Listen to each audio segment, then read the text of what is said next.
حدیبیہ کے واقعات کو ہم سماعت کر رہے ہیں۔ 6 سنہ ہجری کا یہ بابرکت سال کہ جس میں رسول اللہ صلی اللہ علیہ وسلم نے کفار مکہ سے صلح نامہ تحریر کروایا تھا کہ اب اس صلح کے مطابق مسلمانوں کو اپنی زندگی کو آگے لے کر چلنا ہے۔ جب صلح کی ساری شرائط مسلمانوں کے خلاف جا رہی تھی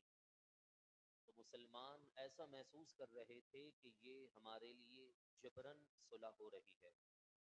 یہ ساری شرائط ہمارے لیے زبردستی کے طور پر ہمارے اوپر لاگو کی جا رہی ہیں۔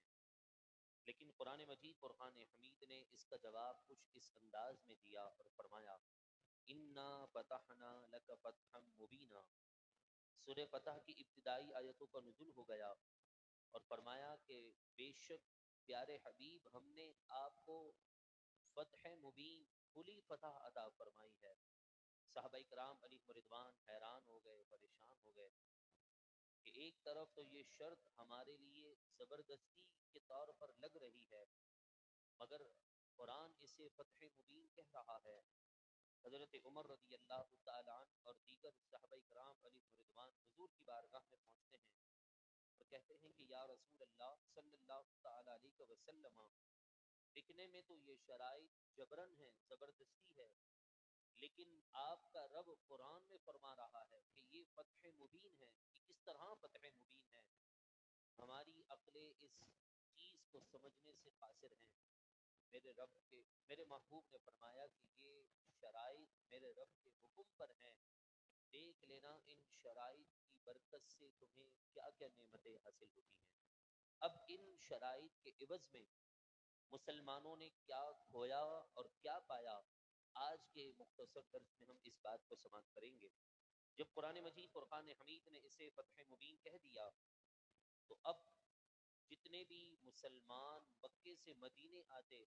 رسول اللہ ان شرائط کو سامنے رکھتے ہوئے انہیں مکے والوں کے حوالے کر دیا کرتے تھے۔ اور بھی بہت ساری جو شرائط تھی ان پر رسول اللہ اور صحابہ کرام صحیح طور پر کہیں عہد شکنی نہ ہو جائے اپنی پوری کوشش کے ساتھ مسلمان عمل کر رہے تھے۔ یہاں تک کہ ایک بزرگ صحابی جب مکۃ المکرمہ سے ان کافروں کی زنجیریں توڑوا کر مدینے پہنچے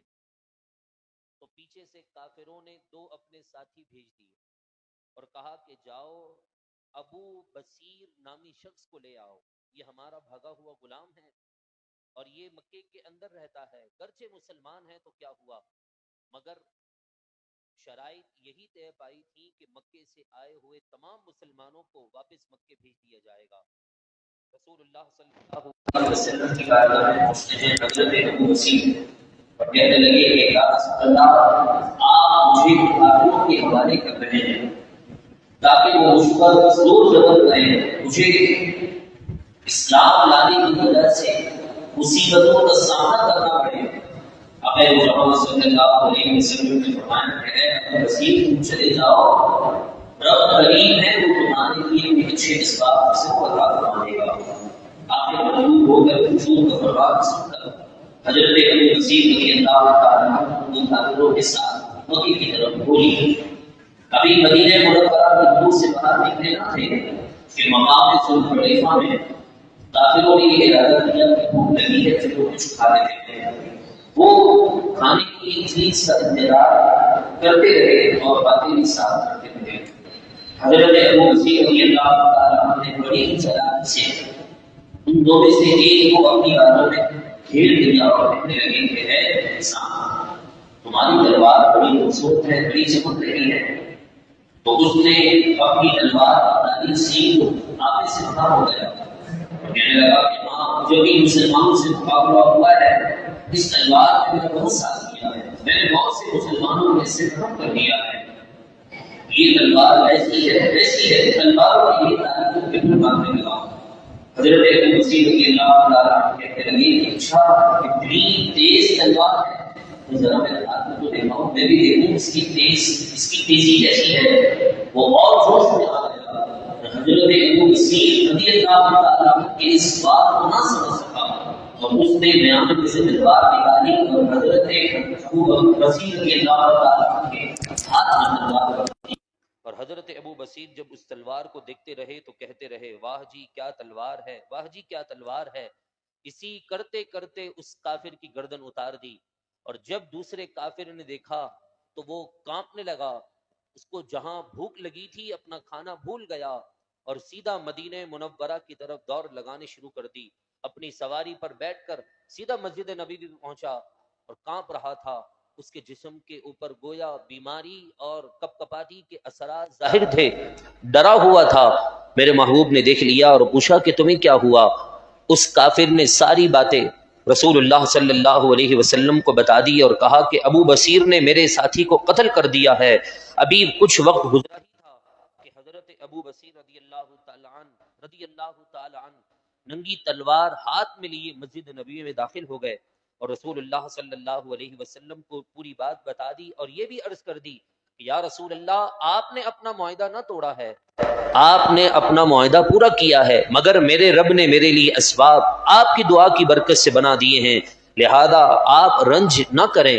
میرے محبوب نے جب یہ باتیں سنی تو فرمانے لگے ویل امہ مسعر لو کان احد، اے انسان تجھے کیا ہو گیا، تو ہمارے درمیان بڑی جنگ چھڑوا دے گا۔ لیکن حضرت ابو بصیر رضی اللہ تعالی عنہ نے جب یہ جملہ سنا تو بڑے مایوس ہو گئے اور سمجھ گئے کہ اب اگر کوئی اور کافر آیا تو میرے محبوب ان شرائط کو پورا کرتے ہوئے میرے کو ان کے حوالے کر دیں گے، مجھے ان کے حوالے کر دیں۔ اس سے پہلے حضرت ابو بصیر نے اپنا راستہ اختیار کر لیا اور آپ جنگل کی طرف چلے گئے، اور جنگل میں اپنا جو ہے وہ آپ نے سارا سامان وہیں اکٹھا کر کے رکھ لیا۔ اب جو بھی مکے سے آتا وہ مدینے تو پہنچتا نہیں، کہ شرط یہ تھی کہ مکے سے آیا ہوا شخص مدینے آ جائے تو اسے واپس مکے کر دیا جائے گا۔ یہاں حضرت ابو جندل کا واقعہ بھی ہم نے سماعت کیا ہے کہ جو اس شرائط لکھتے وقت رسول اللہ صلی اللہ علیہ وسلم کے وہ صحابی بھی پہنچ چکے تھے، حضرت ابو جندل جنہیں زنجیروں میں جکڑ کر واپس مکے بھیجا گیا حدیبیہ کے میدان سے۔ رسول اللہ صلی اللہ علیہ وسلم کی جب ان شرائط طے پا چکی تو حضرت ابو بصیر اور حضرت ابو جندل جنگل میں جو ہے وہ رہنے لگے، وہاں آپ نے شہر بنا لیا، رفتہ رفتہ وہاں لوگ آ کر آباد ہونے لگے۔ دیکھتے ہی دیکھتے 70 جنگجو مرد وہاں جمع ہو گئے، اور وہ راستہ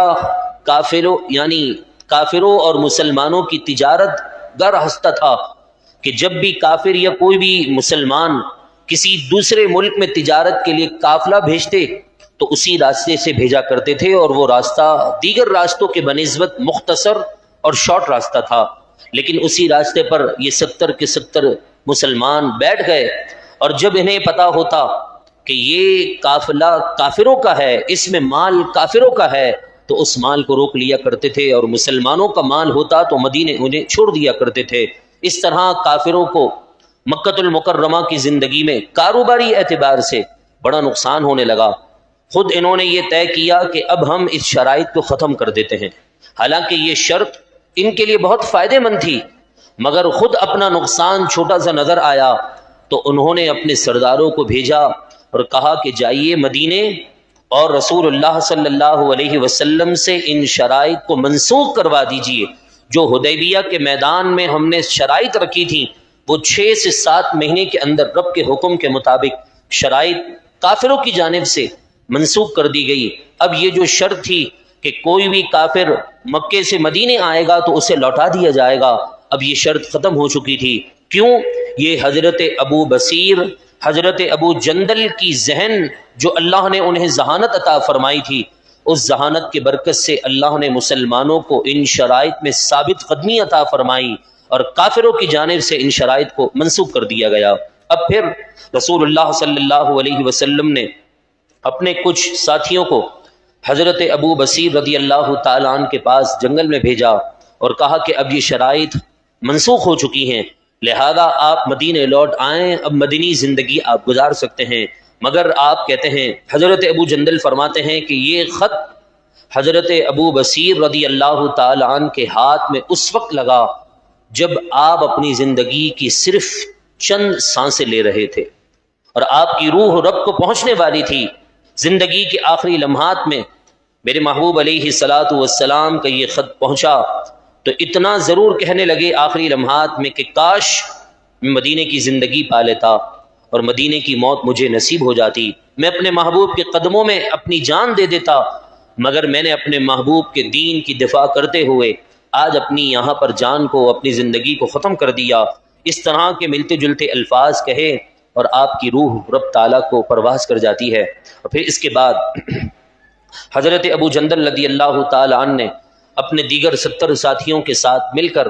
آپ کے کفن دفن کا اہتمام کیا۔ وہیں آپ کی قبر شریف جو ہے وہ بنا دی گئی،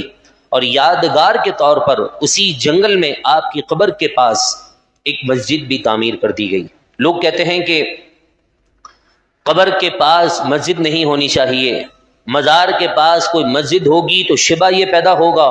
کہ شرک نہ ہو جائے، نعوذ باللہ من ذالک۔ مجھے بتائیے کیا حضرت ابو جندل رضی اللہ تعالی عنہ کو اس بات کا علم نہ تھا کہ قبر موجود ہے صحابی رسول کی، حضرت ابو بصیر کی، اور آپ کی قبر کے پاس یادگار کے طور پر مسجد بنا دی گئی؟ اور جمعۃ المبارک کی جہاں سنتیں ہیں نا،